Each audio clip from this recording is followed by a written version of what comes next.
რობერტ ეგერსის ნოსფერატუ ბრწყინვალე და ჟუანტელის მომგვრელი გოთიკური ჰორორია. ნოსფერატუ მშვენიერი, გადასარევი და სისხლს მოწყურებული. ნოსფერატუ შიში ასეთი მშვენიერი არასოდეს ყოფილა. ნოსფერატუ ვიზუალურად მომხიბვლელი, მაგრამ ემოციურად ცარიერი. ახალი ნოსფერატუ თავის წინაპარს სიცოცხლეს აცის. ნოსფერატუ წლის ყველაზე დიდი იბედგაცრუება. მოკლედ რომ თქვა საშინელი ფილმი. ეს ყველაზე სულელური ფილმია, რომელიც მინახავს.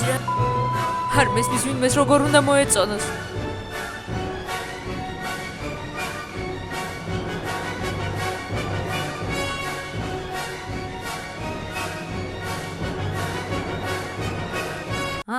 კლასიკის მოყვარულთა კიდევ ერთი გამარჯვება. მოგესალმებით თანამოქალაქენო. ალბათ გეცოდინებათ, რომ სადღაც ერთი თვის წინ ბრემ სტოკერის დრაკულას ახალი ეკრანიზაცია გამოვიდა, რომელმაც მაყურებელთა აზრი ორად გაჰყვა. ძირითადად ფილმს იმას ედავებიან, რომ შინაარსი თითქმის არ გააჩნია და ყველაფერი მხოლოდ ვიზუალურ ეფექტებს ეყრდნობა. ამან ძალიან ბევრს იმედი გაუცრუა და თუკი თქვენც მათ შორის ხართ, გაგახარებთ და გეტყვით, რომ დღევანდელი განხილვა თქვენთვის ერთგვარი მორალური კომპენსაციაც იქნება. ამ ლეგენდარულ რომანს უამრავი ეკრანული ადაპტაცია გააჩნია, მაგრამ ჩემი აზრით, მათგან მხოლოდ ორი იმსახურებს ჩვენს ყურადღებასა და აღიარებას. ესენია 1922 წელს ფრიდრიხ მურნაუს მიერ გადაღებული ნოსფერატუ საშინელებათა სიმფონია და वही भयानक रात. ანუ მოკლედ რომ ვთქვათ 1999 წლის ინდური დრაკულა. მოდით ასაკს პატივი ვიცეთ და მურნაუს ვერსიით დავიწყოთ. იგი ჰორორ კლასიკაა, რომელსაც უამრავი კინომანი ეთაყვანება. თანაც სიუჟეტი დრაკულას ქაოტურ თავგადასავლებს მიღმა ღრმა დატვირთვასაც ატარებს მაშინდელი გერმანიის სოციალურ-პოლიტიკურ მდგომარეობაზე კომენტირების მხრივ. აქ კიდევ შეიძლება ადამიანის ბუნების ბნელი მხარეების ილუსტრაციასაც ჩავედიოთ, მაგრამ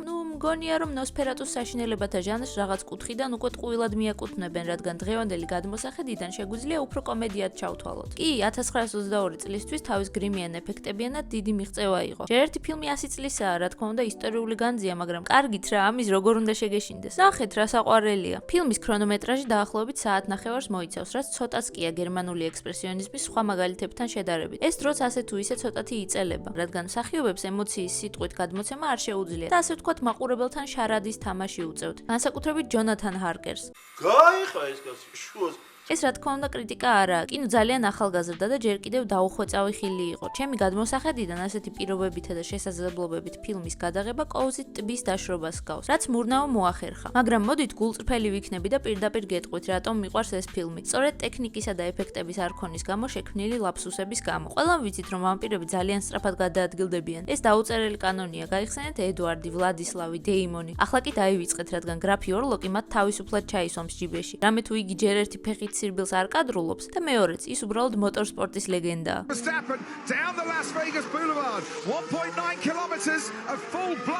ფილმში დრაკულას თითქმის ყველა სცენა ფაქტიურად ჰაილაითია. ჯერ როგორი მაგარი სტილი აქვს, მერე თან როგორი თავმდაბალია. ამხელა გრაფი თავისი ხელით დაათრევს საკუთარ კუბოს, მსხვერპლს შორიდან უთვალთვალებს და მისვლასაც ვერ ბედავს. თქვენ გინდათ მითხრათ, რომ ესაა ბოროტების განსახიერება. ეს ხომ ის ტიპია კრასტი კრაფში შუქს რომ ანთებდა და აკრობდა. კიდევ ერთი რამ, რაც ნოსფერატუში ძალიან მოგეწონებათ, გარემო და დეკორაციებია. გერმანული ექსპრესიონისტული ფილმების აურა იმდროინდელი მხატვრობის ნიმუშებზე იყო დაფუძნებული. ამიტომაც ხვდებით ასეთ საინტერესო დიზაინებს, არაბუნებრივად ვრცელ სივრცეებს, ბლომად შავ ფერს და სხვადასხვა პატერნებს. ამას გარდა სხვადასხვა კადრებში გამოჩენილი გოთიკური არქიტექტურის ნიმუშებიც ამბავს ძალიან უხდება. სავარაუდოდ ომის დროს დამწვარი სახლი ხომ საერთოდ. ფაქტიურად ნამუშევარში ჩადებული ღრმა აზრის ფენების გულსართია. მოკლედ კლასიკური დრაკულა არა მხოლოდ საღადაო, არამედ საინტერესო ფილმიცაა. ამიტომაც აუცილებლად გავუწევდი რეკომენდაციას. ახლა კი მოემზადეთ, რამე თუ სრული კლოუნადის ფაზაში გადავდივართ. ზოგადად ინდური კინოს ფენომენი საერთოდ სხვა განზომილებას მოიცავს, რომელსაც ამდენი წელია ვიკვლევ და დღემდე ვერ გეტყვით, მაგრად გვეღადავებიან თუ ეს მართლა მოსწონთ. დროის სხვადასხვა მონაკვეთში ბოლივუდმა დრაკულას სხვადასხვა ვერსია შემოგთავაზა, მაგრამ 1999 წლის ვარიანტი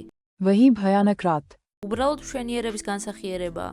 ფილმი ბრემ სტოკერის რომანს ზუსტად არ მიჰყვება. პირველ სცენაში ჯონათან ჰარკერის მაგივრად გრაფთან მისი მშობლები მიდიან. ისიც დაუპატიჟებლად. არც ორლოკის სასახლეა ისეთი გრანდიოზული და ფეშენებელური. ის ძალიან მოკრძალებულად ცხოვრობს. სანამ ოპერატორს კანტუზიის შემოტევა ეწყება და ქალი ტემუდან გამოწერილ თოჯინას აჩენს, სარდაფში კომპოტებს შორის ჩვენი მთავარი გმირი იღვიძებს.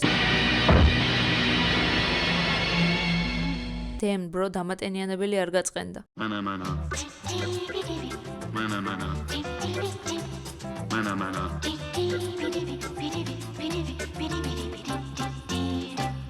მანა მანა მანა მანა მანა მანა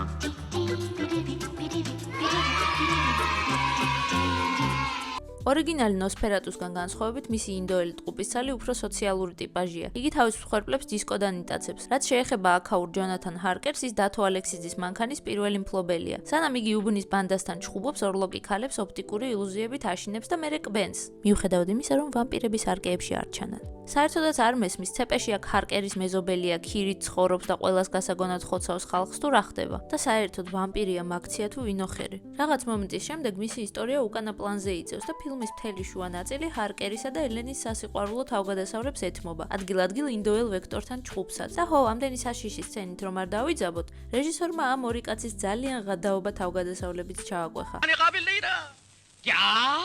სანამ ისევ გაახსენდებოდა, რომ ეს კაცი უყურადღებოდ დარჩა. გარდა იმისა, რომ თანამოძმეთაგან განსხვავებით ორლოკი სვამს, ჭამს, გარყვნილ ცხოვრებასა და სიგარეტს ეწევა, მას კრიმინალური აზროვნების მორიგი პერსონაჟივით ძალიან სპეციფიური მანიაკალური მოთხოვნილებები აქვს. მაგალითად ის, რომ ყველა მის მსხვერპლს წითელი უნდა ეცვას. სხვათა შორის ძალიან თავხედი ვინმეცაა, გვამებს ყოველთვის ერთ ადგილას ტოვებს და ისინი საკუთარი მანქანით გადაჰყავს საერთო ეზოს გავლით. ყველას დასანახად. თუმცა პოლიცია მაინც არ ჰკიდებს ხელს. ეგ კი არა, პირიქით ლამის ჰარკერი დაიჭირეს. ამან ორლოკს იმხელა გამბედაობა და დაუშლილობის განცდა გაუჩინა, რომ ჯერ ელენას დაესხა თავს, მერე მის სარდაფში პოლიციას გამოქცეულ დაბოლილ გარემოცვას. ნუ კარგი ეს ეპატიება, კაცს სახში შეუვარდნენ, ცეკვა სიმღერით გააღვიძეს. ნუ კამონ. ისი ამ ფილმში მაინც არის ერთი მართლა საინტერესო რამ. ყველამ ვიცით, რომ ლეგენდა ვლად ცეპეშზე და ზოგადად დრაკულას თემა მჭიდროდ უკავშირდება ევროპულ კულტურას და ქრისტიანობას. ბოლო-ბოლო ვამპირებს ჯვრის ხომ ეშინიათ. ამიტომაც ამ ამბის ნებისმიერი ეკრანიზაციის შემთხვევაში რელიგია გარკვეულ როლს თამაშობს. ამ ნამუშევარში საკითხს სხვანაირად მიუდგნენ და ევროპულმა ლეგენდამ ინდურ კულტურასთან მოახდინა ასიმილაცია. პერსონაჟებს დრაკულას რისხვისგან მხოლოდ შივას სამკაპი იცავს, მაგრამ ეს მოცემულობაც როგორც ყველაფერი სხვა არათანმიმდევრულია. ერთ მომენტში ორლოკი ნაბიჯსაც ვერ დგამს სახლის წინ გამოსახული სიმბოლოს გამო. მეორე წუთას კი ის, რომ მისი სახლის ბაღში რამოდენიმე დღის განმავლობაში იდო შივას კვერთხი, მის ენერგიაზე არანაირ გავლენას არ ახდენს. მეტი რა გითხრათ, ფილმის ბოლო 40 წუთი დრაკულასთან ბრძოლაში იწელება. ამ დროის განმავლობაში ინდური ბლოკბასტერების იმდენი სტერეოტიპი შემხვდა, რომ მიკვირს კიდეც როგორ ჩაატიეს და ვერც გადამიწყვეტია რომელი გამოვყო. ვამპირისა და თოჯინის ბრძოლა, საოცარი მონტაჟი, დადგმული მუშტიკრივი, ეპიკური ნახევარსაათიანი სიკვდილის სცენა. თქვენ გინდათ მითხრათ, რომ ეს ფილმი ნოსფერატუს ეკრანებზე გამოსვლიდან 67 წლის მერე შეიქმნა? სხვათა შორის ერთგან, როცა დრაკულა ელენს დააჰიპნოზებს და მანქანით გაიტაცებს, ჰარკერი მათ გავლილ დისტანციას თითქმის ზუსტად იგივე დროში ფარავს ფეხით. თან ვექტორთან და მის ამბსონებთან ჩხუბის შემდეგ. ღმერთო, მე რამდენად უნდა გაილახოს ეს კაცი. ეს შეიძლება მორიგ გადაცდომად ჩავთვალოთ, მაგრამ ჩემი აზრით, ეს რეჟისორის გენიალური ჩანაფიქრია. ამით მან მოსალოდნელი სიკველის ნიშანი დაგვიტოვა. აბა დაფიქრდით, რომელ ადამიანს შეუძლია მანქანას დაეწიოს, თანაც მას შემდეგ რაც ამდენი ოფლი ღვარა. თქვენ ხომ არ გეგონათ, რომ მთელ ინდოეთში ერთი ვამპირი ცხოვრობს? მოკლედ რომ შევაჯამოთ, თუ კი OG გოთური ჰორორით ტკბობა გსურთ, აი ნოსფერატუ, ხოლო თუ თქვენს მეგობრებთან ერთად ჩაბიჯრება, ესეც ინდური დრაკულა. და დაიმახსოვრეთ, კი, კლასიკური ლიტერატურა უკვდავი შთაგონების წყაროა, მაგრამ არაა საჭირო ყველამ თავისი ვერსია გადაიღოს. ზოგჯერ ერთი ეკრანიზაციაც საკმარისია. ახლა კი ის დროა დაგემშვიდობოთ. თუ მოგეწონათ ვიდეო, დაალაიქეთ, არხი გამოიწერეთ, რამე თუ ეს აქ ჩემი ბოლო გაელვება არაა და ჰო, კარგად იყავით.